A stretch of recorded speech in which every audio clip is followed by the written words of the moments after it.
এক মাসের ভিতরে 10 ম্যাচ খেললেন এবং আনবিটেন চ্যাম্পিয়ন, মানে অল উইন রেকর্ড। হ্যাঁ, মানে বিষয়টা আসলে যে কতটা ইজি ছিল বা কতটা কঠিন ছিল? ইজি ছিল না অবশ্যই। এই বিগত লিগের থেকে এই লিগটা খুবই কম্পিটিটিভ এবং আমাদের লক্ষ্য ছিল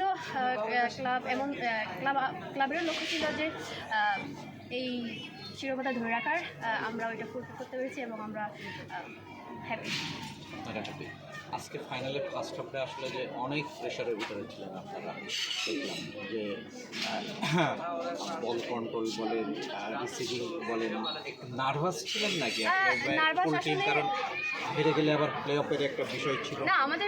আমাদের মাথায় সব কোনো চিন্তা ভাবনা ছিল না, কারণ খেলা যখন শুরু হয় আপনার হচ্ছে খেলা ধরতে একটু সময় লাগে, 20 মিনিট 30 মিনিট সময় লাগে। তো আমরা ফার্স্ট হাফে একটু এলোমেলো ছিলাম, সেকেন্ড হাফে আমরা আমাদের জায়গা ফিরেছি।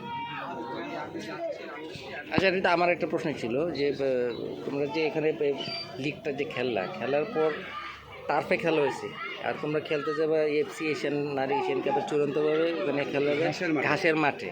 তো এইটা ওইখানে ঘাসের প্রস্তুতিটা কি যথার্থ হলো এই লিগটা খেলে? এটা নিয়ে আমি কোনো কমেন্ট করতে চাই না। No comment.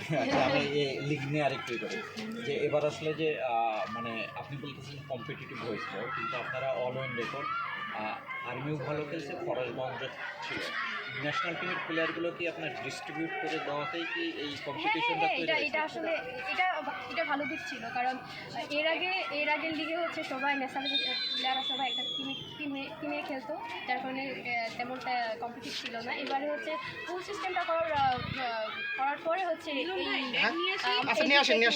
প্রতিযোগিতামূলক হয়েছে। যে আরেকটা জিনিস, আপনারা যখন ভুটান খেলতে গিয়েছিলেন, যে আসলে যে ভুটানের ওই লোকাল ম্যাচে আপনারা প্রচুর যে দলে খেলছেন প্রচুর গোল করছেন এবং সেটা বলা হয়েছিল যে খুব লো স্ট্যান্ডার্ড একটা টুর্নামেন্ট। এই টুর্নামেন্টেও আপনারা যারা বেটার করছেন, যে 18টা 20টা 15টা করে গোল করছেন, সেই হিসেবে বাংলাদেশের লিগটাকে ভুটানের সাথে কম্পেয়ার করলে কোথায়? ভুটানের লিগ আসলে আপনারা দেখতেছেনই তো, বাংলাদেশের লিগেও তো 24টা 25টা গোল হচ্ছে। ভুটানে এমনটা হয়েছে, এমন না যে ভুটান লিগ লো লেভেলের লিগ, বাট ভুটান লিগটাও ভালো খেলে না। কিন্তু আপনাদের কোচ তো বলছিল যে এখানে কি রকম গোল করতে পারে, এখানেও 25 গোল। দুইটার মধ্যে কোনটা রাখবেন আপনি? দুইটাই আমার মতে এজ এ প্লেয়ার সব লিগই কম্পিটিটিভ। ঋতু, আমার একটা প্রশ্ন ছিল যে এশিয়ান কাপটা হচ্ছে খুবই ভাইটাল। এই টুর্নামেন্টে যে ধরনের খেলা হলো বা যে মাঠে বা সব মিলিয়ে আপনার পারফরমেন্সটা কতটুকু, আর আপনার একটু কিছু ইনজুরিও ছিল, সেগুলো কতটুকু রিকভারি করছেন, এটা একটু যদি বলেন। হ্যাঁ, আমি ইনজুরি ছিল, রিকভারি করতেছি এখনও।